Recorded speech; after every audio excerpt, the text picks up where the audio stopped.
Jumpa lagi dengan saya, Pastor Stefanus Chandra, dalam Insani, Inspirasi Sabda Allah hari ini, channel renungan yang sama kita cintai ini. Adapun tema renungan kita pada hari ini, Senin 1 Mei 2023, adalah Gembala yang Baik. Mari kita awali permenungan kita pagi ini dengan sebuah doa singkat. Dalam nama Bapa dan Putra dan Roh Kudus. Ya Yesus yang baik, terima kasih untuk hari baru. Terima kasih untuk undangan suci-Mu merenungkan sabda-Mu pagi ini. Kemuliaan bagi-Mu bersama Bapa dan Roh Kudus, Allah memerintah kini dan sepanjang masa. Amin. Bapak Ibu, saudara-saudariku yang terkasih dalam Yesus Kristus, perikopa yang akan kita renungkan bersama pagi ini diambil dari perikopa Injil Yohanes pasal 10 ayat 11 sampai 18. Mari kita baca bersama-sama. Yesus berkata kepada murid-muridnya, "Akulah gembala yang baik. Gembala yang baik memberikan nyawanya bagi domba-dombanya. Sedangkan seorang upahan yang bukan gembala dan yang bukan pemilik domba-domba itu sendiri, ketika melihat serigala datang meninggalkan domba-domba itu lalu lari, sehingga serigala itu menerkam dan mencerai-beraikan domba-domba itu. Ia lari karena ia seorang upahan dan tidak memperhatikan domba-domba itu. Akulah gembala yang baik, dan aku mengenal domba-dombaku dan domba-dombaku mengenal aku. Sama seperti Bapa mengenal aku dan aku mengenal Bapa, dan aku memberikan nyawaku bagi domba-dombaku. Ada lagi padaku domba-domba lain yang bukan dari kandang ini. Domba-domba itu harus kutuntun juga, dan mereka akan mendengarkan suaraku, dan mereka akan menjadi satu kawanan dengan satu gembala. Bapa mengasihi aku oleh karena aku memberikan nyawaku untuk menerimanya kembali. Tidak seorang pun mengambilnya daripadaku, melainkan aku memberikannya menurut kehendakku sendiri. Aku berkuasa memberikannya dan berkuasa mengambilnya kembali. Inilah tugas yang kuterima dari Bapakku." Bapak Ibu, saudara-saudariku yang terkasih dalam Yesus Kristus, bacaan Injil kita hari ini menjabarkan relasi gembala dan domba. Dalam tradisi kehidupan Israel yang bermata pencaharian beternak, keberadaan gembala menjadi sangat krusial dan umum.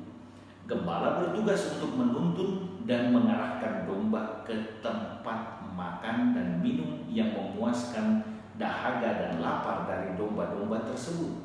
Gembala juga mengarahkan domba untuk kembali ke kandang dengan selamat.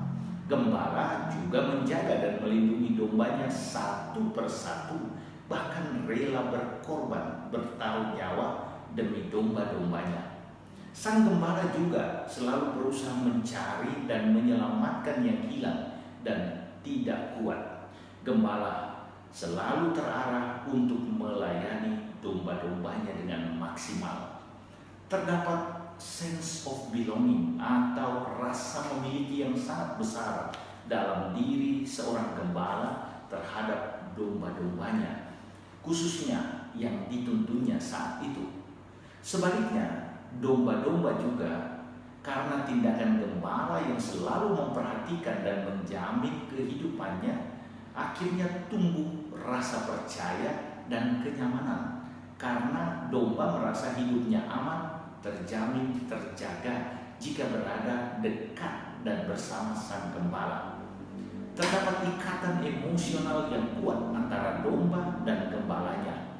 Suara dan bau gembala sangat dikenali oleh domba-domba, sehingga melahirkan rasa aman dan ujungnya berbuah kepatuhan akan instruksi dari sang gembala. Hubungan antara gembala dan domba seperti inilah yang hendak dijabarkan oleh Yesus. Yesus adalah gembala yang baik, gembala sejati yang bertujuan hanya satu, menyelamatkan kita manusia dengan berkorban segalanya bagi kita manusia.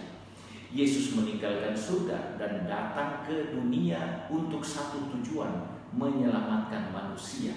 Setelah menjadi manusia, kemudian menjadi hamba, Yesus lalu memberi diri total bagi manusia sebagai korban penebusan bagi dosa-dosa kita. Tujuan Yesus sebagai gembala hanya satu, yakni keselamatan dan kebahagiaan kita manusia. Maka mengetahui bahwa kita memiliki gembala agung seperti ini yang sungguh luar biasa, kita sebagai domba-dombanya dituntut untuk mendengarkan suaranya dan melakukan kehendaknya dengan setia dalam hidup kita. Dalam pemberian diri Yesus secara total tersebut termaktub juga panggilan bagi semua pengikutnya. Kita ini termasuk orang-orang yang diselamatkan.